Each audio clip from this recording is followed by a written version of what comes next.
আসসালামু আলাইকুম। আমাদের জেলাতে যে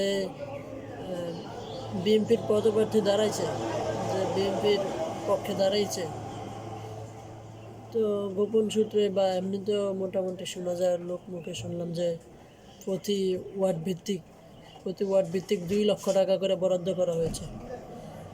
দুই দুই থেকে 2.5 লক্ষ টাকা বরাদ্দ করা হয়েছে, মানে শুধু ভোটকে কেন্দ্র করে ভোট কি না মোটামুটি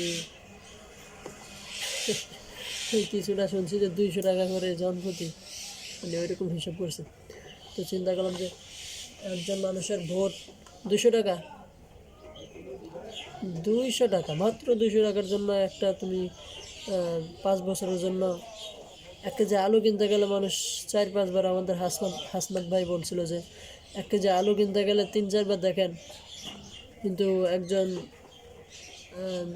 যাকে ভোট দিচ্ছেন তাকে একবারও দেখছেন না, টাকা দেখেই শুধু ভোট দিতেছেন। তো বিবেককে একবার জিজ্ঞাসা করেন যে কি করতেছেন জীবনে, আপনি কয়দিন বেঁচে আছেন? আপনার ঘরে কি আর আপনাদের আওলাদ থাকবে না? আপনাদের ছেলেপুলে থাকবে না? তারা কি করবে? তো আপনি যেটা শিক্ষা দিয়ে যাচ্ছেন ওইটাই ভবিষ্যতে আবার পাবেন। যেটাকে আপনি মূল্যায়ন করতে পারেন না, ন্যায় ইনসাফ প্রতিষ্ঠা করতে পারেন না, তো আপনার জন্য সামনে আরও ভয়াবহ অপেক্ষা করতেছে।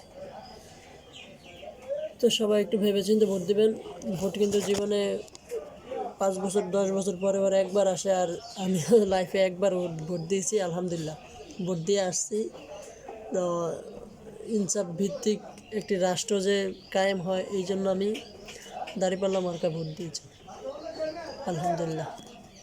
সবাই দোয়া করবেন এবং সুস্থ নির্বাচনের জন্য সবাই কেয়ারফুল থাকবেন।